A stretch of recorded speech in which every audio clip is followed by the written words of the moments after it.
Hello everyone, আসসালামু আলাইকুম। স্থানাঙ্ক জ্যামিতির শেষ অনুশীলনীতে আমরা চলে এসেছি। বিগত পর্বগুলোতে আমরা দুইটা বিন্দুর মধ্যবর্তী দূরত্ব নির্ণয় সংক্রান্ত সমস্যাগুলো সমাধান করেছিলাম, ত্রিভুজ চতুর্ভুজ গঠনের শর্তগুলো দেখেছিলাম এবং ক্ষেত্রফল নির্ণয় দেখেছিলাম। এখন আমরা কোনো সরল রেখার ঢাল নির্ণয় সংক্রান্ত সমস্যাগুলো সমাধান করব। তো এর আগে আমাদেরকে জেনে নিতে হবে সরল রেখার ঢাল বলতে আসলে কি বোঝায়। ঢাল বলতে মূলত আমরা বুঝে থাকি কোনো একটা রেখা কতটুকু ঢালু, এটা একটা পাহাড় কতটুকু ঢালু এটা বোঝার জন্য আমরা যে এককটা ব্যবহার করি বা যে রাশিটা ব্যবহার করি সেটাই হচ্ছে ঢাল বা স্লপ। তো যদি আমরা ম্যাথমেটিক্সের ভাষায় বলতে যাই ঢাল বা স্লপ কাকে বলে, তাহলে বলতে হবে এক্স অক্ষের ধনাত্মক দিকের সাথে উৎপন্ন কোণের ট্যানজেন্টকে ঢাল বলে। সাপোজ আমরা ধরে নিচ্ছি আমাদের কাছে একটা সরল রেখা আছে, এটা হচ্ছে একটা সরল রেখা। এই সরল রেখাটা এক্স অক্ষের ধনাত্মক দিকের সাথে যে কোণটা উৎপন্ন করে, সাপোজ ধরে নিচ্ছি এই সরল রেখাটা এক্স অক্ষের পজিটিভ দিকের সাথে থেটা কোণ উৎপন্ন করতেছে, তাহলে এই থেটা কোণের ট্যান অনুপাতকে, ট্যান থেটাকে আমরা ঢাল বলতে পারবো। ঢাল বা স্লপকে আমরা এম দ্বারা প্রকাশ করে থাকি। সো এখান থেকে আমরা বলতে পারবো M is equals to tan theta.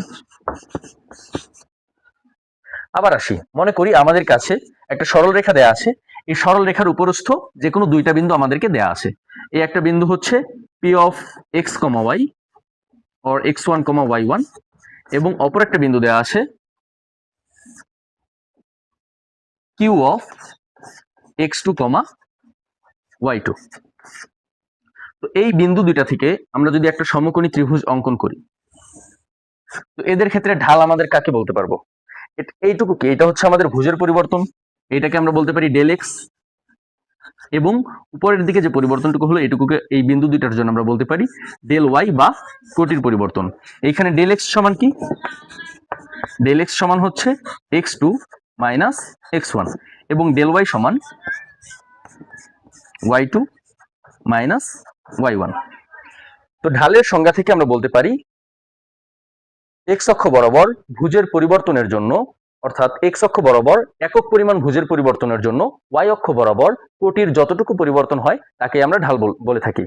তো ধরে নিচ্ছি এক্স অক্ষ বরাবর ডেল এক্স পরিমাণ ভুজের পরিবর্তনের জন্য কোটির পরিবর্তন হয় ডেল ওয়াই পরিমাণে, তাহলে একক পরিমাণ ভুজের পরিবর্তনের জন্য কোটির পরিবর্তন কত হবে? Del Y divided by del X. এই মানটাকে আমরা মূলত বলে থাকি ঢাল বা স্লপ। তাহলে আমরা যদি সংজ্ঞাটা লিখতে চাই, আমাদের লিখতে হবে একক পরিমাণ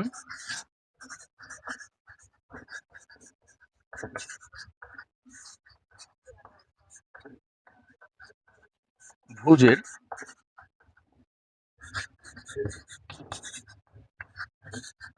পরিবর্তনের জন্য কোটির পরিবর্তনকে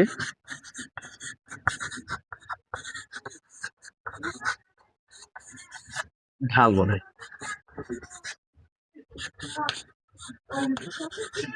তাহলে এক্ষেত্রে ঢাল এম এর মান কি হবে?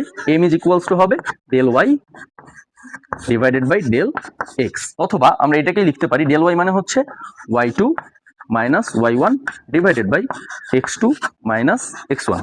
এই যে এখান থেকে ডেল এক্স সমান এইটা, ডেল ওয়াই সমান হচ্ছে এইটা। তো ঢালের মান আমরা এইভাবে বের করতে পারি। সাপোজ আমাদেরকে দুইটা একটা সরলরেখার উপরস্থ দুইটা বিন্দু দেওয়া আছে এবং ওই বিন্দু দুইটার স্থানাঙ্ক দেওয়া আছে।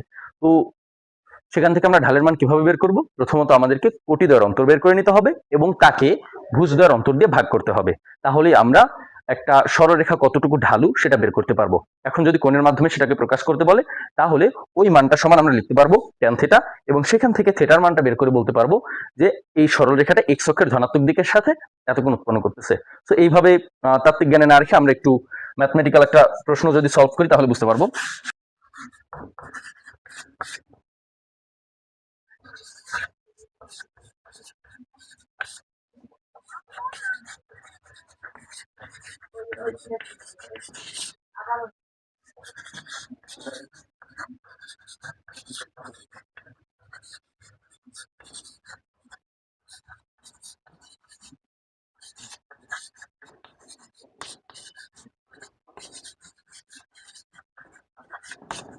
প্রশ্ন হচ্ছে 2,3 এবং 4,6 বিন্দুগামী সরলরেখার ঢাল নির্ণয় করো।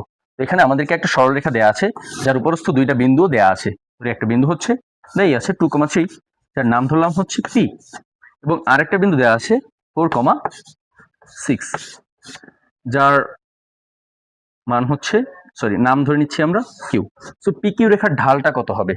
আমরা ঢাল লিখতে পারি M is equals to tan theta. এখানে থেটার পরিচয়টা কি? থেটা হচ্ছে এক্স অক্ষের ধনাত্মক দিকের সাথে উৎপন্ন কোণ। সাপোজ এই সরলরেখাটা এরকম নাও হতে পারে, ধরে নিচ্ছি আমরা জাস্ট বোঝার খাতিরে। তো ধরলাম এটা এক্স অক্ষের ধনাত্মক দিকের সাথে এই যে থেটা কোণ উৎপন্ন করে, ধনাত্মক দিকের সাথে যে কোণটা উৎপন্ন করতেছে তার ট্যানজেন্টকেই আমরা বলতে পারবো ঢাল। এটা একটা সমীকরণ গেল। এবার যেহেতু দুইটা বিন্দু দেওয়া আছে, সেখান থেকে আমরা ঢালের মানটা বের করতে পারি। সেখান থেকে এম সমান কি? y2 minus y1 divided by x2 minus x1। y2 minus y1 মানে হচ্ছে 6 minus 3, 6 minus 3 divided by x2 minus x1, 4 minus 2, 4 minus 2, 6 minus 3 means 3, 4 minus 2 means 2. So m is equals to 3/2। আবার আমরা আগে বের করে রাখছিলাম m মানেই হচ্ছে tan theta, সো m এর পরিবর্তে আমরা লিখতে পারি tan theta। So tan theta equals to 3/2। সুতরাং থিটা এর মান হচ্ছে tan ইনভার্স 3/2 এত ডিগ্রি। সো এখান থেকে আমরা বলে দিতে পারি এই যে সরলরেখাটা আমাদেরকে দেয়া আছে, এই সরলরেখাটা এতটুকু ঢালু, বা এই সরলরেখাটার ঢাল এত। ঢাল কত? tan inverse 3/2। ক্যালকুলেটর নিয়ে জাস্ট ক্লিক করলেই একটা মান চলে আসবে, জানি না কত আসবে, 30 40 যে কোনো কিছু একটা চলে আসতে পারে।